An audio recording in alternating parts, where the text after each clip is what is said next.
Assalamu alaikum everyone. Welcome to lecture number 31, and it's going to be about the quality assurance of our products and services for whatever businesses we are doing. In the last lecture we discussed about the stakeholders management और उसमें हमने सबसे पहले बात की कि what are the stakeholders that are associated to our business और उसमें then we discussed about the primary stakeholders, either they are working inside the organization or are the external entities that are associated to our business. And after the identification of those stakeholders पे हमने further discuss किया कि how we are going to prioritize them, and we discussed about prioritizing them in terms of the responsibility matrix, and next we discussed about the power grid matrix approach in which we prioritized our stakeholders. सो आज का जो हम लोगों का lecture है like I said it's about the quality assurance. तो उसमें हम सबसे पहले देखेंगे what's the importance of the quality and what's the history of quality. We will give it bird eye view.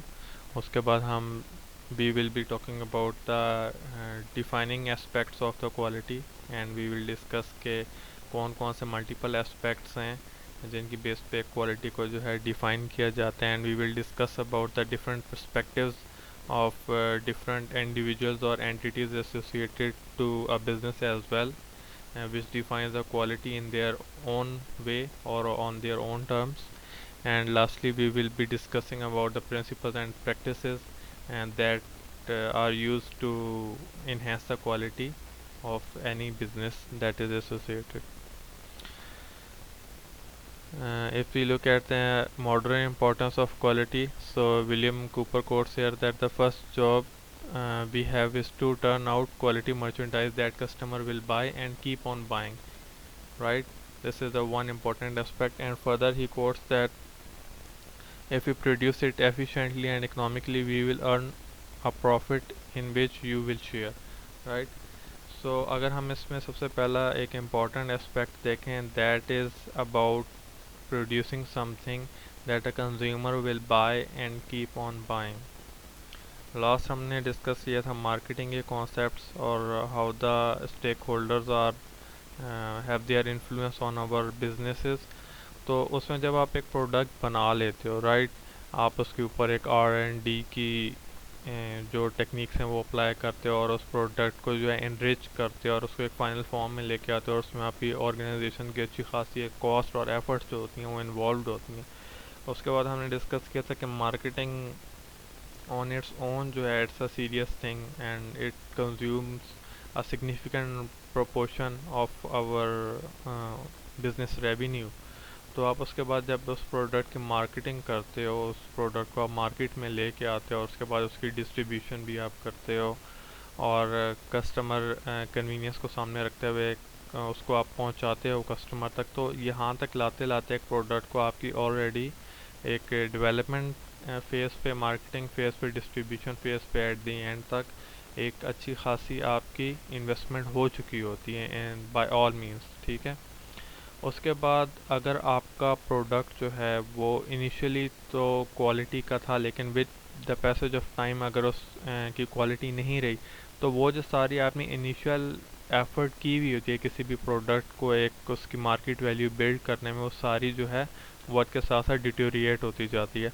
और अगर वो इट्स अ सेंसिटिव थिंग या it's a critical product in the market, for example अगर वो किसी medical field से associated है, ठीक है, जो कि it's sensitive towards the health of any patient, तो अगर उसमें आपकी क्वालिटी में थोड़ी सी भी डिटोरिएशन आएगी तो सो सूनर और later regardless of the product type आपकी, अगर आप अपनी क्वालिटी को मेंटेन नहीं रखते तो at the end of the day जो है it's going to be taken off the shelves, it is going to get vanish from the market and the competitor will easily take your place in the market, right?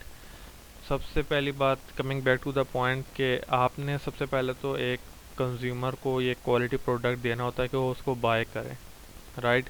और फिर अगर आपने उसको regular consumer बनाना है अपने product का, तो आपने अपनी क्वालिटी को जो है मेंटेन रखना होता है और एश्योर करना होता है, right? or based on that persistent quality that you are delivering, you can obviously earn more and more profit. So the key idea here is, अगर हम देखें तो हमने प्रीवियस लेक्चर्स में भी बात की थी जिसमें हमने टोटल क्वालिटी मैनेजमेंट का जो था एक बेसिक आइडिया जिसमें हमने डिस्कस किया था, उसमें हमने ये बात की थी कि जो भी आपकी क्वालिटी होती है किसी भी प्रोडक्ट की, वो सिर्फ आपके गुड्स या जो आप सर्विसेज डिलीवर करते हो उस तक लिमिटेड नहीं रहनी चाहिए, ठीक है। It should also reflect in the infrastructure of your organisation and the management practices that you are applying, right. कि जिस तरह आप उन चीज़ों को एग्जीक्यूट कर रहे हो, they should be of quality too. और उसके बाद लास्ट एस्पेक्ट आपका जो बहुत इंपॉर्टेंट होता है वो कि जो आपका कस्टमर के साथ रिलेशनशिप है, that is other than your product और service that you are delivering. तो वो जो आपका कस्टमर के साथ एक इंटरेक्शन है, that too should be of higher quality to retain that customer in your ecosystem and increase your customer base।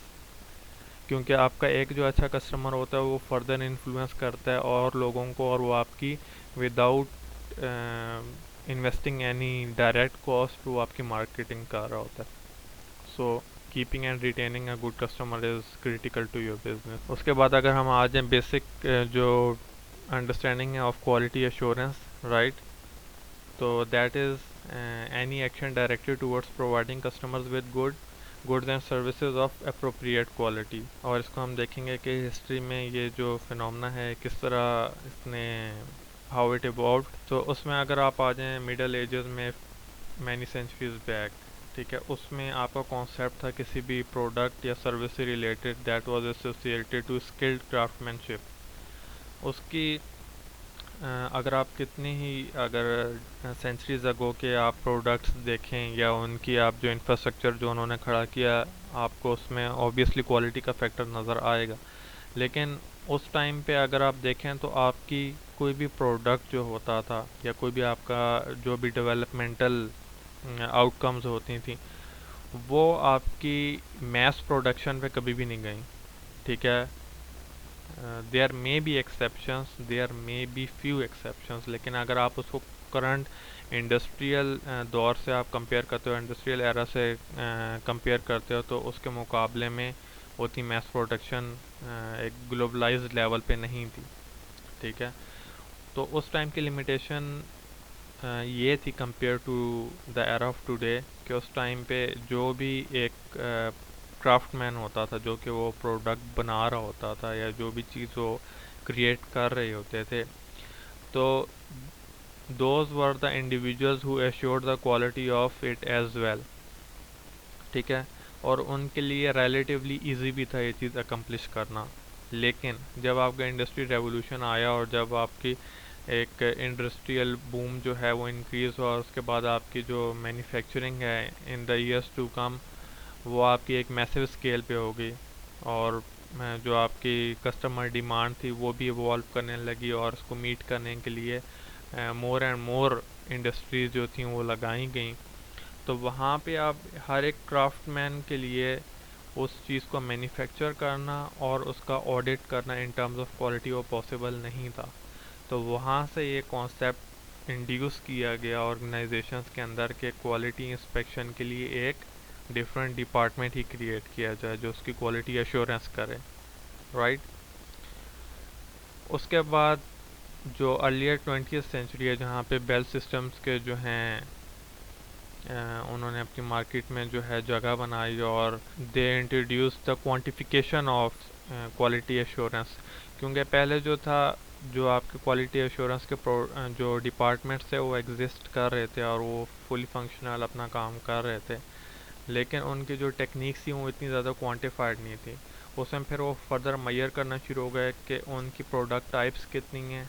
Giving an example here just कि उनकी प्रोडक्ट टाइप्स कितनी हैं, हर प्रोडक्ट टाइप के अंदर जो है कौन कौन से डिफेक्ट्स जो हैं वो राइज हो रहे हैं, हर प्रोडक्ट टाइप की जो है जो डिफेक्ट है उनका हर प्रोडक्ट के अंदर जो डिफेक्ट टाइप है उसकी कितनी सेपरेट फ्रीक्वेंसी है, और उसमें obviously what's priority among those defects जिसको सबसे पहले हमने मैनेज करना है, ठीक है, और उनकी इंटर रिलेशन आपस में। So that's where the quantification of the quality assurance got induced in the systems as well. उसके बाद quality control during World War two का जो मेन कॉन्सेप्ट था, ऑब्वियसली उस टाइम पे जो requirement of your ammunition and weapons जो थी वो काफ़ी ज़्यादा हाई थी ड्यूरिंग द वॉर टाइम, ठीक है। तो उस टाइम पे ज़ाहिर सी बात है जो मैस प्रोडक्शन हो रही थी वो इन चीज़ों की हो रही थी। जो अमेरिकन इंडस्ट्रियलिस्ट थे few selective, they came up with the modular design. Modular design जो था उसमें आसानी ये थी, एक तो उन वेपन्स की असम्बली करना आसान था, ठीक है।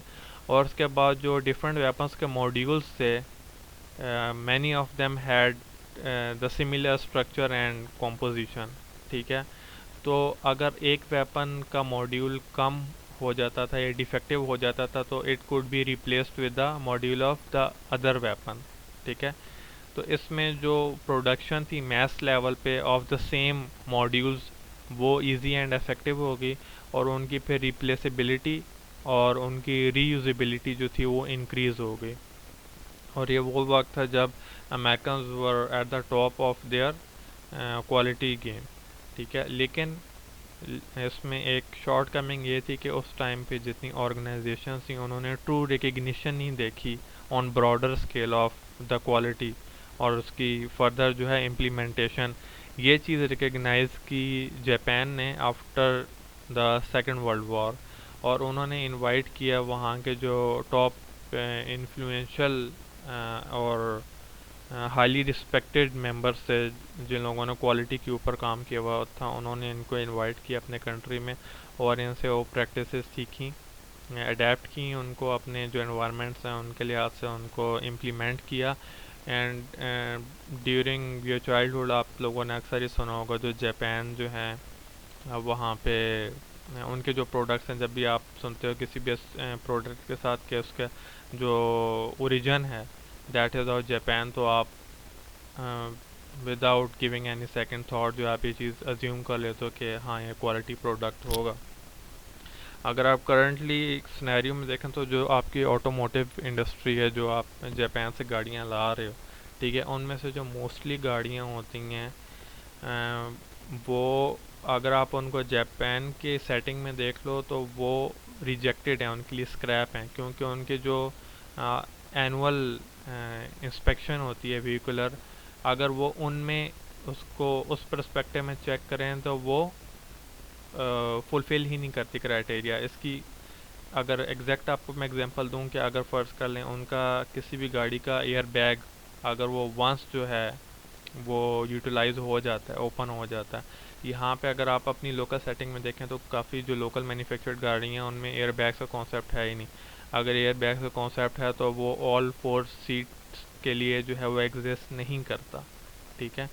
तो उनकी क्वालिटी का ये एक लेवल है कि उनका अगर किसी गाड़ी का कोई एक्सीडेंट हो गया और उसका एक दफ़ा एयर बैग जो है वो रिलीज़ हो गए तो they won't let it come on the road again, और हम लोगों के लिए जो है वो चीज़ एक्सेप्टेबल है यहाँ पे, ठीक है।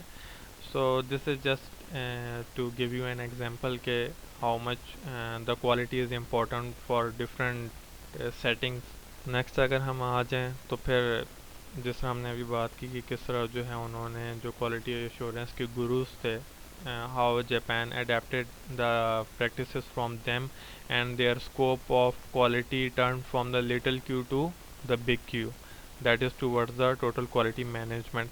इसके बाद ज़ाहिर सी बात है जिन कंपनीज ने वो प्रैक्टिसेस अडेप्ट की और जो है एक उन्होंने क्वालिटी प्रोडक्ट्स दी, तो next comes the phase of recognition. तो उन ऑर्गेनाइजेशंस को जो है रिकग्निशन मिलना शुरू हो गई in terms of giving them awards और सर्टिफिकेशंस। उसमें एक इम्पॉर्टेंट जो था at that time was Malcolm Baldrige national quality award in 1987। लेकिन इन अवार्ड्स और इन सर्टिफिकेशंस की शॉर्ट कमिंग ये थी कि गिविंग यू एन एग्जांपल के उस टाइम पे फिर काफ़ी ऑर्गेनाइजेशन इस तरह स्टार्ट हो गई कि जो उनके ऑन एनुअल ऑडिट्स होते थे, उन ऑडिट्स से कुछ अर्सा पहले जो थे वो प्रैक्टिसेस को री इम्प्लीमेंट कर देते थे, जो क्वालिटी जो आपके थ्रेशोल्ड्स होते थे या मायर्स होते थे, और आफ्टर द ऑडिट और after the satisfying the auditors, they came back to their own lower standards of quality। ठीक है ना। तो ये शॉर्ट कमिंग्स थी कि वो एक स्टेटस सिंबल बन गया था, और real time implementation through out the period of their operation जो था वो नज़र नहीं आ रहा था। तो फिर आने वाले वक्तों में they increase the level of quality, the threshold of quality, और जो है स्ट्रिक्ट कर दिए गए, and they were defined in terms of six sigma, और जिसको भी हम देखते हैं कि what is six sigma. Next point के जो आपका क्वालिटी का एक इम्प्लीमेंटेशन थी वो आपकी फिर लिमिटेड नहीं रही मैन्युफैक्चरिंग सेक्टर तक। ठीक है, वो आपकी सर्विस इंडस्ट्री में भी अप्लाई होने लगी, जिस तरह आपकी जो है एक्सपेंशन हुई इंडस्ट्रीज़ की और बिजनेसेस की। गवर्नमेंट में भी ऑब्वियसली फिर क्वालिटी मेजर सेट किए गए, उसके बाद हेल्थ केयर में obviously, and education as well. Next is the evolution of six sigma, जिसकी हम लोग अभी बात कर रहे थे। सिक्स सिग्मा बेसिकली अगर आप इसकी सिंपलेस्ट डेफिनेशन देख लें तो ये इस चीज़ को डिफाइन करता है कि आउट ऑफ 1 मिलियन पीसेस और products that you are manufacturing, आप किसी भी प्रोडक्ट के अगर 1 मिलियन पीसेस जो हैं डेवलप कर रहे हैं, जनरेट कर रहे हैं, तो you only have the margin of 3.4 defective products. अगर आपका 10 लाख में से 3.4 प्रोडक्ट जो है डिफेक्टिव, उससे ऊपर एक भी प्रोडक्ट अगर आपका डिफेक्टिव हुआ, ठीक है, तो आप सिक्स सिग्मा का जो क्वालिटी क्राइटेरियन है उसको फुलफिल नहीं करते। This is how strict the level of quality assurance has come, और इसको अचीव करना बहुत रेयर ही होता है, और बहुत कम ही ऑर्गेनाइजेशन हैं जो इतने हाई स्टैंडर्ड्स को मेंटेन रख सकती हैं। So again we have the our contemporary issues that we are facing in the quality assurance aspects, and we have to keep innovating our quality methods and manufacturing methods, development methods और business techniques to achieve more and more quality। एक चीज़ जो यहाँ पे बहुत समझना ज़रूरी है कि सिर्फ ये चीज़ आप अगर देख लो, अगर आप समझ रहे हो कि सिर्फ आप क्वालिटी ही गेन करना is the important factor towards attaining success, तो ये एक मिसकॉन्सेप्शन है। क्वालिटी अगर आप अचीव करते हो तो आपकी रिटेनमेंट ऑफ बिजनेस को ज़रूर अश्योर कर सकती है। ठीक है, यू कैन कन्विंस समबॉडी, उस चीज़ में आपको हेल्प आउट कर सकता है, और अपने बिजनेस की आप जो ग्रोथ है ओवर द टाइम उसको आप एश्योर कर सकते हो। ठीक है, लेकिन अगर आप समझ लो कि अगर आप एक क्वालिटी प्रोडक्ट बना रहे हो और वो इस चीज़ को डिटरमिन कर देगी, and you think that it's enough कि अगर कि आपकी कंपनी या आपका बिजनेस आइडिया जो है वो सक्सेसफुल हो जाएगा और बहुत पॉपुलर हो जाएगा, तो इट्स अ टोटल मिसकॉन्सेप्शन। लेकिन it's important to retain your business and to assure its growth, उसके लिए डेफिनेटली ज़रूरी है। और अगर किसी ऑर्गेनाइजेशन में आपको लगता है कि जो है वो डिक्लाइन की तरफ जा रही है और आप उसका डायग्नोस्टिक एनालिसिस करते हो, तो इट्स नॉट नेसेसरी कि quality is the only issue there can be many other possibilities. और इस चीज़ को हम आगे जाके देखेंगे कि एक सक्सेस के लिए जो है कहाँ पे आप क्वालिटी प्रैक्टिसेस किस लेवल की जो है अप्लाई करो, that you can also justify in terms of finances और the retail price of your product और सर्विस, वो हम आगे जाके देखेंगे। जो कॉन्टेम्प्रेरी इन्फ्लुएंसेस हैं करंट एरा में ऑन योर क्वालिटी, जिस तरह अभी हमने बात की कि ग्लोबलाइजेशन का जितने हम पिछले स्टेक होल्डर्स के ऊपर जब हमने बात की थी, या हमने अपनी मार्केटिंग की एस्पेक्ट्स के ऊपर बात की थी, तो उसमें हमने जो है ग्लोबलाइजेशन या हमने ई कॉमर्स की बात की थी स्पेसिफिकली, तो उसमें हमारा जितने भी आप उन टॉपिक्स देख लें उनमें ग्लोबलाइजेशन जो है वो रिफ्लेक्ट होता है। ठीक है, आप क्वालिटी मीट करना आपके लिए इसलिए भी ज़्यादा इम्पॉर्टेंट हो गया और उसको रिटेन रखना इस वजह से भी ज़्यादा इम्पॉर्टेंट हो गया कि आपके बिज़नेस के मोस्ट प्रोबेबल चांसेस हैं कि कंपेटिटर ऑलरेडी मार्केट में काफ़ी ज़्यादा एग्जिस्ट कर रहे हैं। ठीक है। और आपको सिर्फ कोई एक स्पेसिफिक एरिया के लोग जो हैं, you are not under watch of a limited domain of people, बल्कि अब आपकी जो रीच होती है किसी भी बिजनेस की, या उसकी जो एक मार्केटिंग होती है, या जो उसके ऊपर एक रिव्यू होता है, वो एक ग्लोबल लेवल पे एक्सेसिबल होता है, राइट। तो फिर जब आप एक ग्लोबल लेवल पे अपनी प्रेजेंस जो है उसको आपने मेंटेन रखना होता है, और उसको आपने पॉसिबली इनरिच करना होता है, इन्हेंस करना होता है, और further and further global level पे आपने अपने बिजनेस को, अगर आपने टारगेट किया हुआ है कि आपने एक्सपेंड करना है इंटरनेशनल मार्केट्स में, तो ऑब्वियसली आपको शुरू से ही क्वालिटी को जो है मेंटेन रखना होता है। Next is the social responsibility as well. जब आपकी कंपनी या बिजनेस जो है किसी भी इंडिविजुअल से की बेसिस पे, कस्टमर बेस की बेसिस पे जो है एक प्रॉफिट जनरेट कर रहा होता है, तो एट द सेम टाइम ये आपकी बहुत इनिशियल रिस्पॉन्सिबिलिटी होती है कि आप सोशल रिस्पॉन्सिबिलिटी बन जाती है कि आप उनको क्वालिटी प्रोडक्ट दो जो कि जस्टिफाइड हो और ट्रू डिपिक्शन हो जो आपने क्लेम किया उसके, राइट। तो keeping that in view of social responsibility, delivering a quality product is very mandatory. Next is the new dimension of quality innovation. Obviously नई से नई टेक्नोलॉजीज जो हैं आपके इंड्यूस हो रही हैं सिस्टम्स के अंदर, इकोसिस्टम्स के अंदर, regardless of whatever product you are producing और whatever the services you are trying to sell. So you have to adapt. This is the core essence of entrepreneurship, that you have to keep innovating and you have to stay in the game while adapting newer and newer practices, right. So you have to innovate and maintain quality at the same time, and even achieve quality by innovating, right. That you adapt newer and effective approaches towards making any product or enhancing your service experience and make it an quality enriched product or service. उसके बाद next जो आपका aspect है जो एक quality को further एक step आगे लेके जाता है, that is the consideration of environmental sustainability. Let's take example of non renewable sources. जो भी मैन्युफैक्चरिंग प्लांट्स हैं जो कि एक नॉन रीन्यूएबल रिसोर्सेज के ऊपर रन हो रहे हैं, ठीक है। नंबर वन, वो जो नॉन रीन्यूएबल रिसोर्सेज हैं, ये वो जो फ्यूल्स हैं, फॉसिल फ्यूल्स हैं या अदरवाइज, उनकी प्राइस पे करनी पड़ रही है आपके बिजनेस को। वो बिजनेस वो फर्दर प्राइस पुट कर रहा है आपके कंज्यूमर के ऊपर। लेकिन अगर आप उस नॉन रीन्यूएबल एनर्जी को और ऑब्वियसली आप वेस्ट प्रोड्यूस कर रहे हो, आपका कार्बन एमिशन ज़्यादा हो रहा है, तो आप इन्वायरमेंटली भी डैमेज कर रहे हो। तो ये इन्वायरमेंटली सस्टेनेबल एक डिज़ाइन है ही नहीं।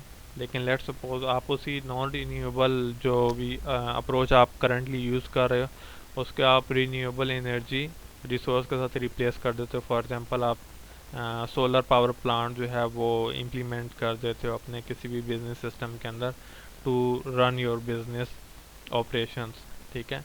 तो उसमें ना सिर्फ आपकी जो है मैन्युफैक्चरिंग कॉस्ट्स कम होंगी, ना सिर्फ आप इन्वायरमेंट को जो है फ़ायदा दोगे उस चीज़ से, बल्कि जो आपके इर्द गिर्द की सोसाइटी और जो रिलेटेड स्टेक होल्डर्स हैं वो भी डैमेज से बचे रहेंगे। So that's the aspect of improving your quality based on the environmental sustainability. And obviously 21st century technology and the changing demographics are again correlated, and we have just discussed in relation to the quality innovation कि आप किस तरह new जो technologies हैं जो कि 21st century में आपको अवेलेबल हैं, उसमें सबसे ज़्यादा आपका जो कंप्यूटर एवोल्यूशन है, राइट, और गोइंग पेपरलेस अप्रोच जो है, और उसके बाद जो ई कॉमर्स की आपकी अप्रोच है किसी भी बिजनेस में, they are changing the business and their expectation in terms of quality day by day. Next अगर हम बेसिक डेफिनेशंस देख लें डिफरेंट पॉइंट ऑफ व्यू से, तो आपकी क्वालिटी क्या होती है। सम डिफाइन इट एज परफेक्शन। किसी के पर्सपेक्टिव में जो है फास्ट डिलीवरी जो है ऑफ देयर प्रोडक्ट और सर्विस जो है, that is the promptness associated to is defined as quality. some define quality as providing a good usable product, then some define it as consistency or the elimination or generation of less waste or doing it right the first time, and all of these given below. Or it can also be combination of the few definitions that are given here.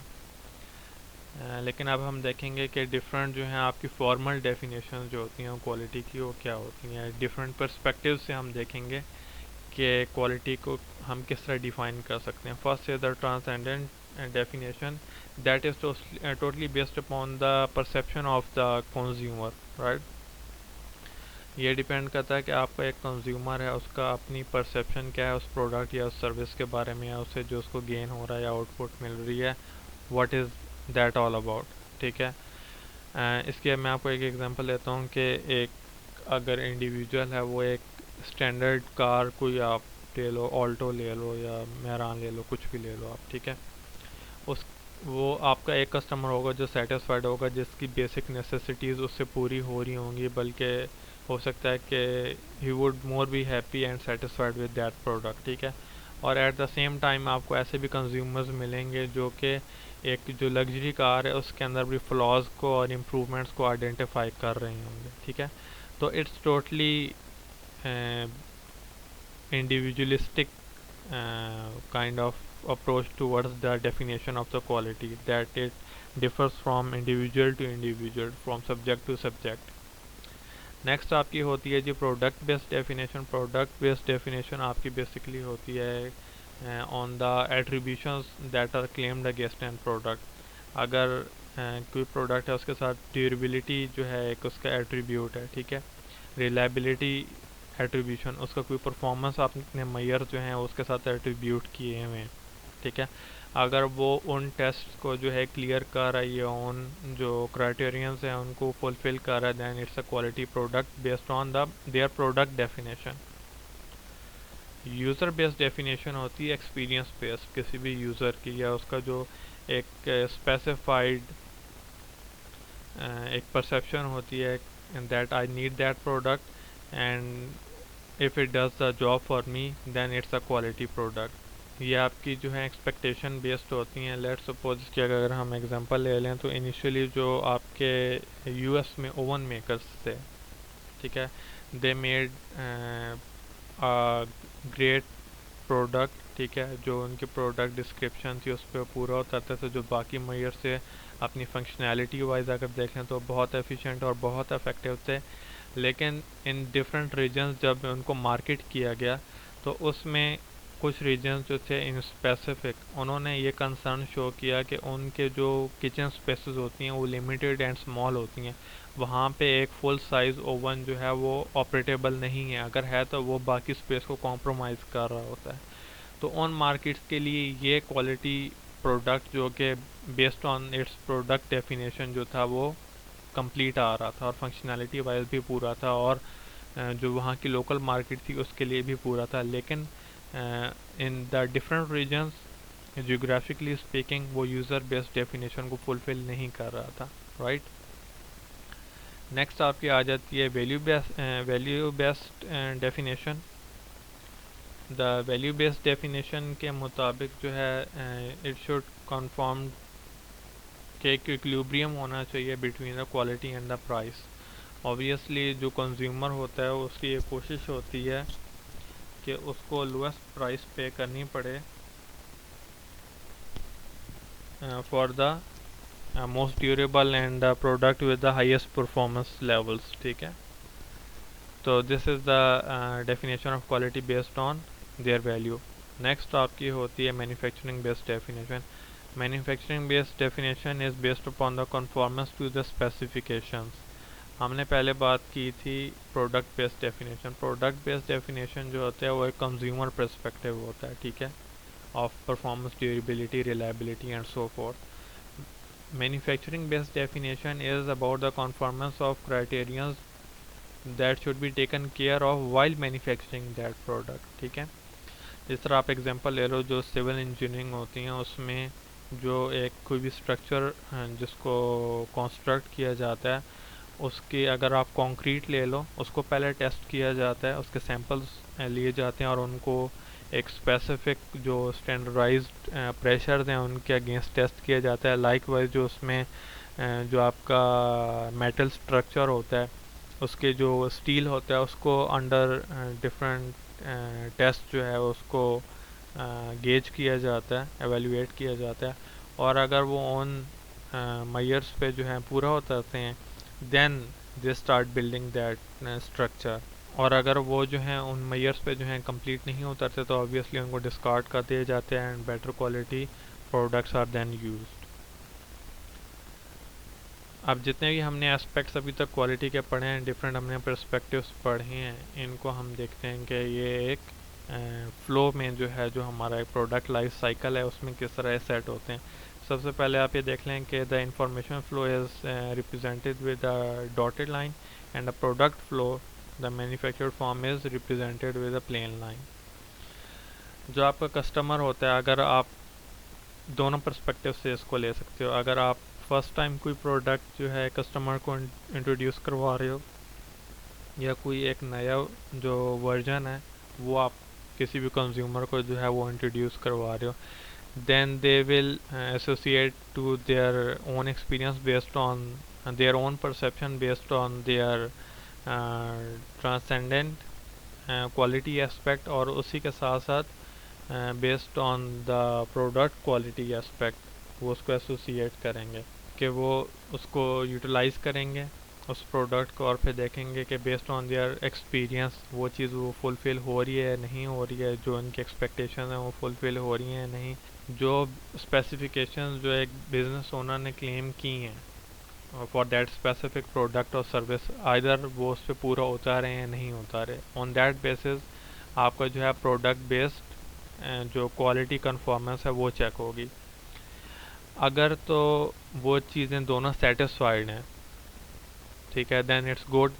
अगर कहीं पे भी lackings हैं, क्योंकि एक भी कोई भी आप प्रोडक्ट आप देख लो, जितने भी आए हैं आज तक मार्केट में, आप नए से नए मोबाइल देख लो, उसमें भी जो है आप फ्लॉज आइडेंटिफाई कर सकते हो, शॉर्ट कमिंग्स आइडेंटिफाई कर सकते हो, right, based on your experience, the perception of that product, और जो प्रोडक्ट बेस्ड डिस्क्रिप्शन है अगेंस्ट दैट, ठीक है, you can identify the shortcomings and lackings. उसके बेस पे जो होती हैं हमारी फर्दर नीड्स आइडेंटिफाई होती हैं, ठीक है।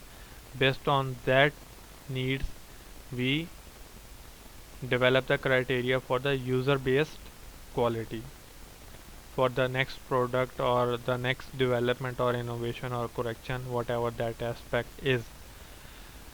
हमने बात की थी, अगर आप पिछले लेक्चर्स को देखें, हमने बात की थी व्हाट इज़ मार्केटिंग। मार्केटिंग का जो इनिशियल आइडिया था that was all about the convincing of the consumer and educating the consumer, ठीक है। तो आप जब नया प्रोडक्ट बनाओगे, आपने अगर उसमें ये नीड्स इंक्लूड कर दिए तो अपने नेक्स्ट प्रोडक्ट के आप अल्ट्रेशन में जो है उसको आप अपने मार्केटिंग फेज़ में डालोगे। आप एक कंज्यूमर को अवेयर करोगे, एजुकेट करोगे कि जो आप पहले कंज्यूमर प्रोडक्ट यूज़ कर रहे थे उसकी क्वालिटी में ये लैकिंग्स थी। जो हमारा नेक्स्ट अल्ट्रेशन है, जो नेक्स्ट हमारा प्रोडक्ट आ रहा है, उसमें ये इम्प्रूवमेंट्स हैं और वो आपकी क्वालिटी ऑफ लाइफ को इन्हेंस करेगा। एट द सेम टाइम आप कंपेटिटर्स के अगेंस्ट भी जो है कंज्यूमर्स को जो है एजुकेट करते हो। वंस आपने जो है user based definition of quality जो है उसको डिफ़ाइन कर लिया, उसको सेट कर लिया, उसके बाद जो डिज़ाइनिंग डिपार्टमेंट होता है, जो डिज़ाइनिंग रिलेटेड स्टेक होल्डर्स होते हैं, they create the value based definition. अगर आप देख लें यहाँ पे value based definition is measured against the equilibrium of quality versus price, ठीक है। Then they start working on the product and designing of the product in which the price can be justified and the quality can also be maintained। इसकी आपको मैं short example, अगर हम एक generalised example लें, आप अगर कोई स्मॉल लेवल पे मैन्युफैक्चरिंग कर रहे हैं किसी भी प्रोडक्ट की, लेट्स सपोज आप स्टेशनरी आइटम्स की प्रोडक्शन कर रहे हैं जो कि स्मॉल आइटम्स हैं आपके, ठीक है। आपके जो इनिशियल क्वालिटी क्राइटेरियन है उसकी परसेंटाइल इज़ 90%, राइट। आप मिलियंस ऑफ रुपीज़ की इन्वेस्टमेंट करते हो, ऐसा आप मैन्युफैक्चरिंग प्लांट लाते जो कि वो स्टेशनरी प्रोडक्ट जो हैं वो क्रिएट करेगा और उसमें क्वालिटी जो परसेंटाइल है वो 90 to 95 इंक्रीज़ कर देगी। अब जो आपने मैन्युफैक्चरिंग प्लांट वहाँ पे जो है डिप्लॉय किया, उसकी cost at the end of the day आपने कंज्यूमर से लेनी है और वो आपकी यानी कि प्रोडक्ट रिटेल प्राइस को इंक्रीज़ करेगा। तो 5% इंक्रीज इन क्वालिटी में भी इतना ज़्यादा कॉस्ट इफ़ेक्टिव ना हो, तो अगेन आपने ये डिज़ाइनिंग जो आपने वैल्यू बेस्ड क्वालिटी डेफिनेशन देखनी होती है, उसमें आपने ये चीज़ ज़रूर देखनी होती है कि जो आप प्रोडक्ट बना रहे हैं उसमें आप क्वालिटी इन्हेंसमेंट करने जा रहे हैं वो कितनी आपके लिए फिजिबल है गिवन द प्राइस। आप अगर अपनी मोबाइल इंडस्ट्री में आज तक एवोल्यूशन देख लें तो उसमें काफ़ी ऐसे प्रोडक्ट्स हैं जो आपके कॉन्सेप्ट डिज़ाइंस होते हैं वो आपके बहुत पहले आ जाते हैं, लेकिन वो वैल्यू बेस्ड डेफिनेशन पे सेट नहीं होते क्योंकि वो फीचर्स बनाना तो शायद इतना इम्पॉसिबल नहीं होता किसी भी मैन्युफैक्चरर के लिए, लेकिन उसको प्राइस वाइज जस्टिफाई करना एट दैट टाइम वो काफ़ी इम्पॉसिबल हो जाता है। ठीक है, तो नेक्स्ट हम आ जाते हैं in the manufacturing based quality criterion during our manufacturing of the product और the defining of our service. और उसके बाद जो है आपका we check it against the conformance of the specifications और वंस वो उस पर फुलफिल होता है then we start the distribution and again our products and services are delivered to the consumer and then again this cycle starts based on their previous experiences and their perceptions, and they define their transcendent definition of quality, and again the product based quality is again rechecked and re-evaluated, and again this whole cycle is rerun.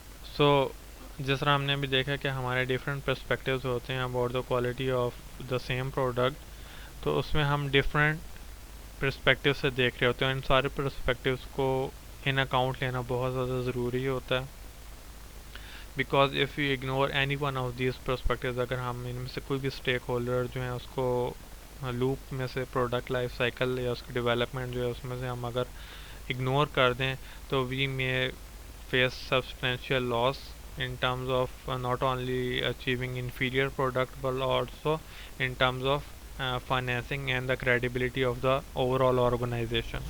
Next is the principles of total quality management, और इसमें अगर हम देख लें तो अभी हमने जिस तरह बात की कि customers and stakeholder focus के किस तरह हम सारे स्टेक होल्डर्स को एक लूप में लेते हैं और उनसे हम एक कॉन्टीन्यूअल फीडबैक लेते हैं जिसकी बेस पे हम अपने प्रोडक्ट को इनरिच करते हैं, उसके एक्सपीरियंस को इनरिच करते हैं।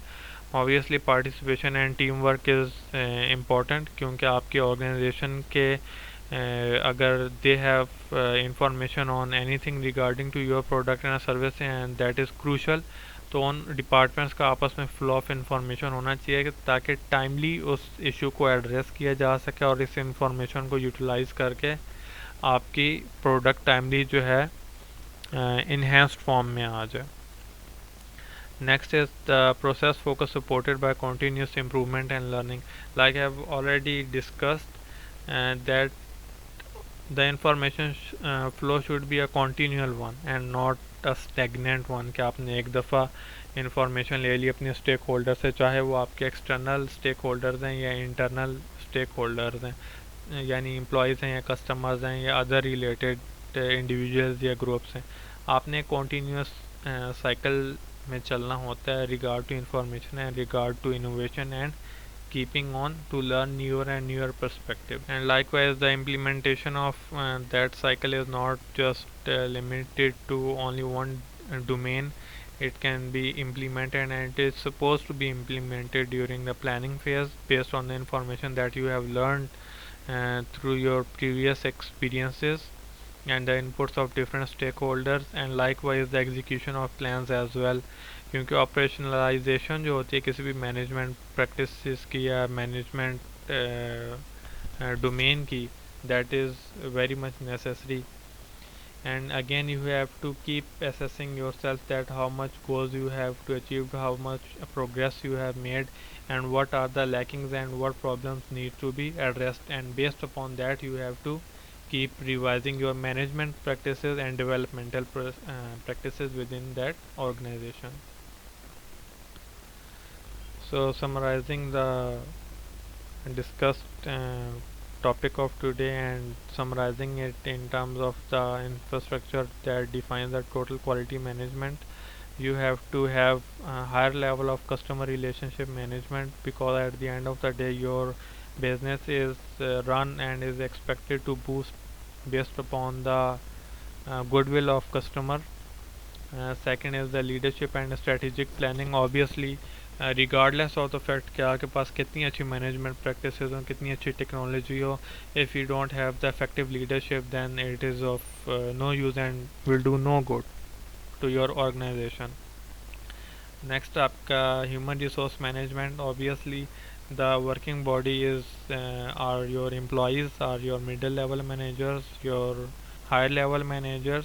So you have to keep evaluating that if you are keeping them satisfied and are providing them a healthy working environment or not. Likewise, the process management is defined both in terms of the tangible things and the non-tangible operations or the understanding of the process. So you have to keep each and every aspect of it in check. And lastly जिस तरह मैंने पहले बात की थी कि the information and knowledge management, the information is the key to your success, और the timely deliverance and the cross functional approach you have to adopt when it comes to information flow. That अगर आपने information flow में अगर आप pure हरेरिकल एक path follow करते हो जिसमें एक टॉप लेवल सीईओ है, उसको एक क्रिटिकल इंफॉर्मेशन पहुंचते पहुंचते ही बहुत ज़्यादा टाइम लग जाता है, तो हो सकता है वो हायर आर द चांसेस कि वो कोई गलत डिसीजन कर ले। लेकिन अगर आपका एक एफिशिएंट और इफेक्टिव है इंफॉर्मेशन फ्लो सिस्टम और डिपार्टमेंट्स जो हैं वो आपस में इन टाइम कोऑर्डिनेट कर रहे हैं, then you are expected to have higher chances of success. So that's it for today. और आज हमने डिस्कस किया कि हमारी जो हिस्ट्री है and what's the importance of the quality, and then we define different aspects of quality from different perspectives, and then we talked about the general principles that an organization needs to follow and practice to maintain and enhance their quality. And I hope to see you guys in the next lecture.